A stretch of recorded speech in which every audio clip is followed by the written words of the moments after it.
എല്ലാവർക്കും നമസ്കാരം. എന്റെ പൊന്നു പ്രേക്ഷകരെ, ഇവിടെ നടക്കുന്നത് എന്താണ്?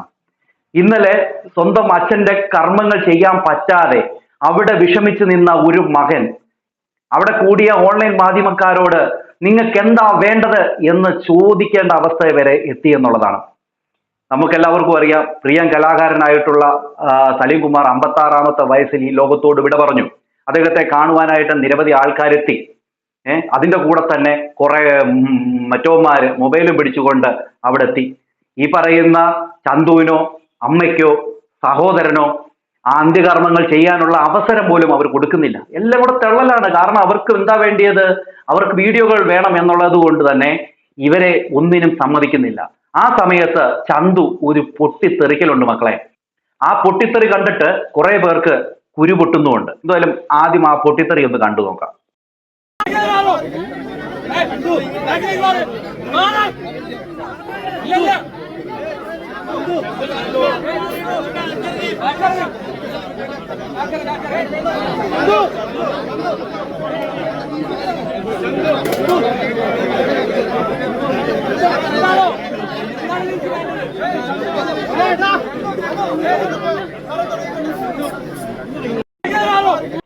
മാറി നിൽക്ക്, നിങ്ങൾക്ക് എന്താണ് വേണ്ടത് എന്നാണ് ഇവിടെ ചന്തു പൊട്ടിത്തെറിച്ചുകൊണ്ട് ചോദിക്കുന്നത്. ഇവിടെ ഞാനാണ് ആ അവസ്ഥയിലെങ്കിൽ ഞാനും ചോദിക്കും. ആ ഒരു അച്ഛന്റെ മകനായ ചന്തു അത്ര മാത്രമേ ചോദിച്ചുള്ള എന്ന് ഓർക്കുമ്പോഴാണ് എനിക്കൊരു വിഷമം. കാരണം എന്ന് വെച്ച് കഴിഞ്ഞാലേ അവർക്കുമുണ്ട് ഒരു എന്താ പറയുക, ഒരു പ്രൈവസി. അവരുടെ അച്ഛന്റെ അന്ത്യകർമ്മം ചെയ്യേണ്ട സമയത്ത് കുറെ പേര് മീഡിയയും പിടിച്ചുകൊണ്ട് അല്ലെങ്കിൽ ഫോണും പിടിച്ചുകൊണ്ട് തള്ളി കയറുകയാണ്. അപ്പൊ ആ പയ്യൻ അത്രമാത്രമേ പറഞ്ഞുള്ളൂ, അതിൽ കൂടുതൽ പറയണമായിരുന്നു. എന്തായാലും ഇത് പറഞ്ഞ പിന്നെ സോഷ്യൽ മീഡിയയിൽ ഈ പയ്യനെതിരെ കുറെ അങ്ങ് സൈബർ അറ്റാക്കാണ്. ഇതിനു മുമ്പ് സലീം കുമാറിനെതിരെയായിരുന്നു. അദ്ദേഹം വെന്റിലേറ്ററിൽ കിടക്കുമ്പോൾ പോലും ആക്രമണമായിരുന്നു. അത് കഴിഞ്ഞ് മകനെതിരെ, ഇവൻ കഞ്ചാവല്ലേ, അച്ഛന്റെ മകനല്ലേ, ഇതല്ലേ കാണിക്കത്തുള്ളൂ എന്ന് പറഞ്ഞുകൊണ്ടാണ് ഇവനെ ആക്രമിക്കുന്നത്. ഇവൻ ചെയ്തതിൽ എന്താണ് തെറ്റ്? നിങ്ങൾ പ്രേക്ഷകരെ നിങ്ങൾ തന്നെ കമന്റ് ഇട്ട് പറയൂ, എന്താണ് തെറ്റ്? ഒരു തെറ്റുമില്ല. കാരണം അവർക്കുമുണ്ട് പ്രൈവസികൾ. അവിടേക്ക് കൊണ്ടുവന്ന് പിന്നെ എന്താ പറയുക, നീലക്കുയിൽ ആ കുയിൽ ഈ കുയിലൊക്കെ ക്യാമറ കൊണ്ട് പിടിച്ച് അമ്മ പ്രത്യേകതരം ക്യാപ്ഷനൊക്കെ ഇട്ട് അമ്മ റീച്ച് ഉണ്ടാക്കുകയാണ്. അപ്പോഴെന്താണ് സംഭവിക്കുന്നത്? ഇവരുടെ പ്രൈവസികൾ നഷ്ടപ്പെട്ടു പോകും അല്ലേ? അല്ലെങ്കിൽ ഇവർക്ക് സെപ്പറേറ്റ് ഒരു സ്ഥലം കൊടുക്കണം. ഇവരങ്ങ് തെള്ളുകയാണ്. തെള്ളരുത് എന്ന് പറയുന്നുണ്ട്. എന്നിട്ടും ഇവരുടെ പരിപാടി അങ്ങ് തെള്ളിക്കയറ്റവും വീഡിയോ എടുക്കലും അപ്ലോഡ് ചെയ്യലും, ഇതാണ് ഇവരുടെ പരിപാടി. പിന്നെ എന്നെ അതിശയിപ്പിച്ച ഒരു കാര്യം എന്ന് വെച്ച് കഴിഞ്ഞാൽ, നമ്മുടെ മുഖ്യമന്ത്രി ഇന്നലെ സലീം കുമാറിന്റെ അവസാന ചടങ്ങുകളുടെ അവിടെയും അതോടൊപ്പം തന്നെ പൊതുദർശനത്തിനൊക്കെ ചെന്ന സമയത്ത് അദ്ദേഹം പോയത് വെറും ഒരു എസ്കോർട്ട് വണ്ടി, ഒരു പൈലറ്റ് വണ്ടിയും മാത്രമാണ്. അങ്ങനെയാണ് അദ്ദേഹം അവിടേക്ക് പോയത്. എന്നാൽ നമ്മുടെ കടക്കുപുറത്ത് ഒറ്റക്കൊമ്പൻ പോകുന്നത് അങ്ങനെയാണോ? കുറെ പേരെയും കൊണ്ട് പോകും, ഒരു റീത്ത് കൊണ്ടുപോകും, എന്നിട്ട് അതിൻ്റെ ഇടയിൽ കൂടെ പോയിട്ട് കൊണ്ടുവെക്കും, പുള്ളിക്കാരൻ അവിടുന്ന് സ്ഥലം കാലിയാക്കും. അതാണ് ഇത് എന്താ പൊതുവെ നടക്കാറ്. എന്നാൽ ഇന്നലെ വി ഡി സതീശൻ പോയത് അങ്ങനെയാണോ? ജനങ്ങളുടെ ഇടയിലൂടെ അദ്ദേഹം പോകുന്നത്, ഞാൻ സൈഡിൽ കൊടുക്കാം, ജനങ്ങളുടെ ഇടയിലൂടെ ഒരു കവുങ്ങ് നിൽക്കുകയായിരുന്നു. അതിന്റെ ഇടയിൽ കൂടെയൊക്കെയാണ് എതിലെ ഞാൻ പോകുമെന്ന് നോക്കിയിട്ട് ജനങ്ങളുടെ ഇടയിൽ കൂടെ പുള്ളിക്കാരൻ കയറി പോകുന്നു. ഒരു മുഖ്യമന്ത്രിയാണ്, അദ്ദേഹത്തിന് വേണേൽ പറയാം മാറി നിൽക്കുന്നു വെച്ചുകൊണ്ട് കുറെ പേരെ നിർത്തിക്കൊണ്ട് വേണമെങ്കിൽ ഇങ്ങോട്ട് വകഞ്ഞു മാറ്റാം. പക്ഷെ അതിനൊന്നും അദ്ദേഹം നിൽക്കുന്നില്ല.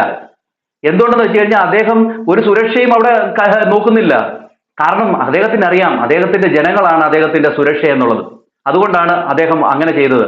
എന്നിട്ട് അദ്ദേഹം അവിടെ പോകുന്നു, ഒരു കാരണവരെ പോലെ ആ വീട്ടില് അവരെ ആശ്വസിപ്പിക്കുന്നു. ചന്തുവിനെയും അതോടൊപ്പം തന്നെ അവന്റെ സഹോദരനെ, അവന്റെ അമ്മയെ ആശ്വസിപ്പിക്കുന്ന ആ ഒരു വീഡിയോ നിങ്ങളൊന്ന് കണ്ടു നോക്ക്. അത് കഴിഞ്ഞ് എനിക്ക് കുറച്ച് പറയാനുണ്ട്. ഇത് കണ്ടോ, വി ഡി സതീശൻ വന്നിട്ട് ഫാമിലിയെ എല്ലാം ആശ്വസിപ്പിക്കുന്നുണ്ട്. കാരണം എന്ന് വെച്ച് കഴിഞ്ഞാൽ ആ കുടുംബത്തോട് ഏറ്റവും അടുത്ത ബന്ധമുള്ള ഒരാളാണ് ഈ മുഖ്യമന്ത്രി. മുഖ്യമന്ത്രി എന്നൊരു പോസ്റ്റേ അദ്ദേഹം അവിടെ എടുക്കുന്നില്ല. അദ്ദേഹം സാധാരണക്കാരെ പോലെ, ആ കുടുംബത്തിലെ ഒരു അംഗത്തെ പോലെ അവിടെ പെരുമാറുന്നത്. മുമ്പ് നമ്മൾ കണ്ടു ചന്തു അവിടെ മീഡിയക്കാരോട് ദേഷ്യപ്പെടുന്നത്. ഇതേ കാര്യം തന്നെ വി ഡി സതീശൻ സാറും പറയുന്നുണ്ട് ആൾക്കാരോട്. അതൊന്ന് കണ്ടു നോക്കിയേ. കാരണം അവിടെ അങ്ങനത്തെ ഒരു സംഭവമാണ് നടന്നത്. വി ഡി സതീശൻ പറയുന്നത് ഇത് തന്നെയാണ്. നിങ്ങളൊന്ന് മാറി നിൽക്ക്. മാറി നിന്നാലല്ലേ അവർക്ക് അവരുടെ അന്ത്യകർമ്മങ്ങൾ ചെയ്യാൻ പറ്റത്തുള്ളൂ എന്നുള്ള കാര്യം.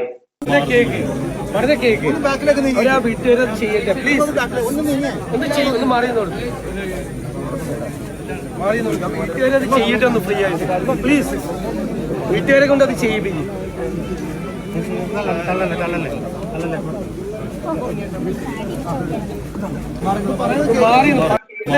നിങ്ങളൊന്ന് പറഞ്ഞ കേക്ക്. അവരവരുടെ ചടങ്ങുകളൊന്ന് ചെയ്യട്ടെ എന്ന് പറയുന്ന ഒരു മുഖ്യമന്ത്രി മനസ്സിലാവുന്നുണ്ടോ? ഇതാണ് മുഖ്യമന്ത്രി. ജനങ്ങളുടെ കൂടെ ഇറങ്ങി ജനങ്ങളിലെ ഒരാളായിട്ട് അവിടെ പറയുന്നു.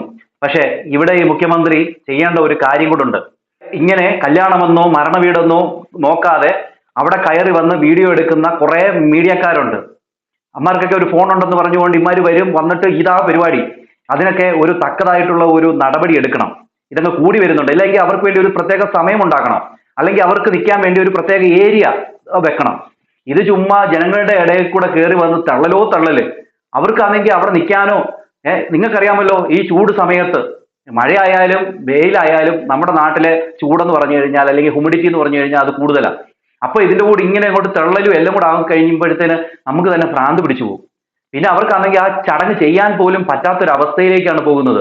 അതുകൊണ്ടാണ് ആ ചന്തു അത്രമാത്രം ദേഷ്യപ്പെടുന്നത് തന്നെ. ഈ വീഡിയോ നിങ്ങളൊന്ന് കണ്ടു നോക്കിയേ. ഈ വീഡിയോ കണ്ടപ്പോൾ എനിക്ക് ഒന്നുകൂടെ ബഹുമാനം തോന്നി നമ്മുടെ മുഖ്യനോട്. കാരണം എന്ന് വെച്ച് കഴിഞ്ഞാൽ സലിംകുമാറിനെ അവസാനമായിട്ട് കാണാനായിട്ട് കയറി വരികയാണ് വി ഡി സതീശൻ സാറ്. അങ്ങനെ കയറി വരുന്ന സമയത്ത് ഒരു പ്രവർത്തകൻ, ഒരു ബുദ്ധിയില്ലാത്ത ഒരു മൊണ്ണ പ്രവർത്തകൻ, അവനാണെങ്കിൽ ഒരു ഷാൾ എടുത്ത് ഇടാനായിട്ട് പോകുന്നു. അപ്പം ഈ പറയുന്ന മുഖ്യൻ അത് തള്ളി മാറ്റുന്നുണ്ട്. തള്ളി മാറ്റുന്ന വെച്ച് കഴിഞ്ഞാൽ അത് അന്നേരം ചെയ്യേണ്ട കാര്യമല്ല. വിവേകം എന്ന് പറയുന്ന ഇല്ലാത്ത കുറെ പൊട്ടം പാർട്ടിക്കാര് അവിടെ ആ മുഖ്യൻ ചെയ്ത പ്രവൃത്തി സൂപ്പറാണ്. അദ്ദേഹം അത് ചെയ്തു, അദ്ദേഹം അത് തള്ളി മാറ്റി. അതിന് ചിലപ്പം ഇനി കട്ട് ചെയ്ത് വെക്കും. എന്തിന് ഇങ്ങനെ തള്ളിക്കളഞ്ഞു എന്നൊക്കെ പറഞ്ഞുകൊണ്ട് അത് എപ്പോഴെങ്കിലും പ്രചരിപ്പിക്കാൻ വേണ്ടി, കട്ട് ചെയ്ത് പീസാക്കാൻ വേണ്ടി. എന്തായാലും അദ്ദേഹം ആ കാണിച്ചത് നല്ലൊരു കാര്യം തന്നെയാണ്. അല്ലാതെ അവിടെ വരുമ്പം ആ ഷാളിട്ട് സ്വീകരിക്കുന്ന പോലെ ഒക്കെ ചെയ്തിരുന്നെങ്കിൽ അത് വല്ലാത്തൊരു ഇതായി പോയേനെ. അതും ഇവരെടുത്ത് ട്രോൾ ചെയ്യേനെ. എന്തായാലും അവിടെ നമ്മുടെ എന്താ പറയുക, വി ഡി സതീശൻ സാർ ഒരു കാരണവരെ പോലെ ആ കാര്യങ്ങളൊക്കെ ചെയ്ത് ആദ്യം തൊട്ട് അവസാനം വരെ അവിടെ നിൽക്കുകയും ആ കുടുംബത്തിന് വേണ്ട എല്ലാ സപ്പോർട്ട് കൊടുക്കുകയും ചെയ്തു. അതോടൊപ്പം തന്നെ പിഷാരടി, ടിനി ടോം, അങ്ങനെ തുടങ്ങിയ എല്ലാവരും ഉണ്ടായിരുന്നു. പിന്നെ നമ്മുടെ ദിലീപ്, എല്ലാവരും അവിടെ നിന്നുകൊണ്ട് തന്നെയാണ് ചെയ്തത്. പിന്നെ മന്ത്രിമാർ ഐബി ഈഡന്, വിശ്വനാഥ്, അങ്ങനെ തുടങ്ങി മന്ത്രിമാരും എം എൽ എമാരും ഒക്കെ ഉണ്ടായിരുന്നു അവിടെ. എല്ലാവരും ചടങ്ങിൽ പങ്കെടുത്തു. ജനങ്ങളാണെങ്കിൽ തിക്കും തിരക്കും ഉണ്ടാക്കി.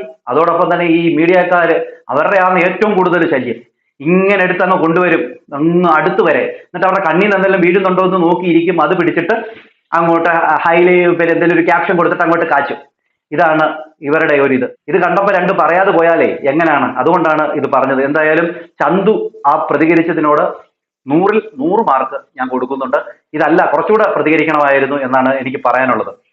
അത് പ്രതികരിച്ചപ്പോൾ അവൻ കഞ്ചാവായി, അച്ഛന്റെ മകനായി, അച്ഛന്റെ മോനല്ലേ, ഇതല്ല, ഇതിന്റെ അപ്പുറം കാണും എന്ന രീതിയിലൊക്കെ പറഞ്ഞ് ഉണ്ടാക്കുകയാണ്. ഞാനൊരു കാര്യം ചോദിച്ചോട്ടെ, നിങ്ങളുടെ വീട്ടിലെ ഇതൊക്കെ നടക്കുന്നതെങ്കിൽ നിങ്ങൾ ഇതുപോലെ പ്രതികരിക്കത്തില്ലേ? അത് ഈ പറയുന്ന സലിംകുമാർ എന്ന് പറയുന്ന നിലപാടുള്ള ഒറ്റ തന്തയ്ക്ക് പറഞ്ഞ മകനായതുകൊണ്ടാണ് ആ പരിപാടി കാണിച്ചത്. അവനത് പറഞ്ഞത്. അവൻ അത്രമാത്രം അപ്പന്റെ മകനായ ഒരു മകനായതുകൊണ്ട്, അവന്റെ രൂപം മാത്രമല്ല, അവൻ അപ്പന്റെ സ്വഭാവമുണ്ട്. അതുകൊണ്ടാണ് അവൻ അങ്ങനെ പ്രതികരിച്ചത്. ആ പ്രതികരിച്ചത് നല്ലത് തന്നെയാണ് എന്നാണ് എനിക്ക് പറയാനുള്ളത്. അവിടെ വി ഡി സതീശൻ സാറ് വരെ പറയുന്നുണ്ട്, നിങ്ങളൊന്ന് നീങ്ങി നിൽക്കുന്നു. ഒരു മരണവീടാണ്, അവിടെ പോയിട്ടും എന്തൊക്കെയാണ് നിങ്ങൾ കാട്ടിക്കൂട്ടുന്നത്? എന്തായാലും ഇതിനൊരു നിയന്ത്രണം വേണം എന്നുള്ളത് എൻ്റെ ഒരു അപേക്ഷയാണ്. എന്താണ് പ്രേക്ഷകരെ, നിങ്ങളുടെ അഭിപ്രായ നിർദ്ദേശങ്ങളും മസ്റ്റായിട്ട് കമന്റ് ചെയ്യുക. അടുത്ത വീഡിയോ കാണുന്നവരേക്ക് എല്ലാവർക്കും